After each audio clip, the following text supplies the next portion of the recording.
வா ரேவதி. என்னம்மா, கார்த்தியை பார்த்து பேசுனீங்களா? அவர் இங்க வராரா இல்ல நாம அவரை பார்க்க போறோமா?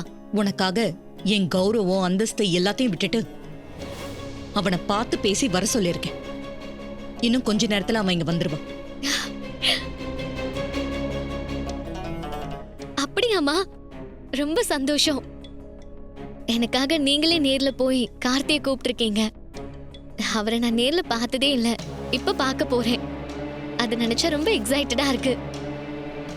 மாமா, மாற்றம் ஒன்றே மாறாதுன்னு நான் கேள்விப்பட்டிருக்கேன். ஆனா அத்தை திடீர்னு இப்படி மாறுவாங்கன்னு எதிர்பார்க்கவே இல்லை மாமா. சகல வந்தா ரேவதிக்கு பழைய ஞாபகங்கள்லாம் வர்றதுக்கும் வாய்ப்பு இருக்கு மாமா. பரவாயில்ல, அத்தை நல்ல விஷயம் தான் பண்ணியிருக்காங்க மாமா. இல்லை மாப்பிள்ள, எனக்கு என்னமோ டவுட்டாகவே இருக்கு. இவ்வளோ நாளாக இதெல்லாம் பண்ணாதவ திடீர்னு பண்ணுறான்னா எங்கேயோ இடிக்குது.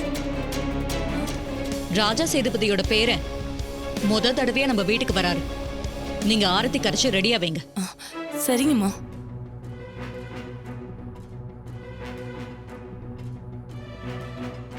ஏங்க, கார்த்தி முதல் தடவையா வீட்டுக்கு வர போறாருன்னு அம்மா சொல்றாங்க.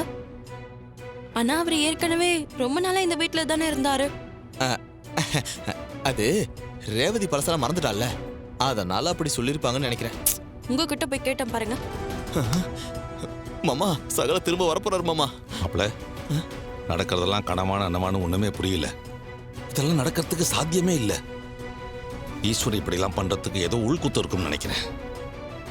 பார்ப்போம் என்ன நடக்குதுன்னு.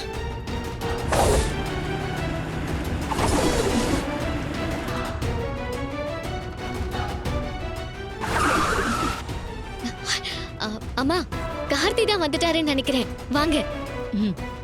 வாங்க மாமா.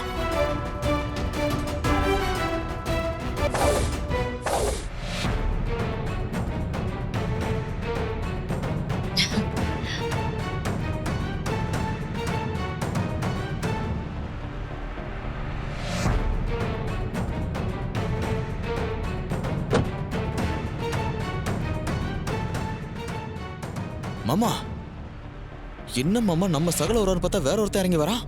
யார் இவன்? அதான் மாப்பிள்ள, எனக்கு ஒன்றும் புரியல.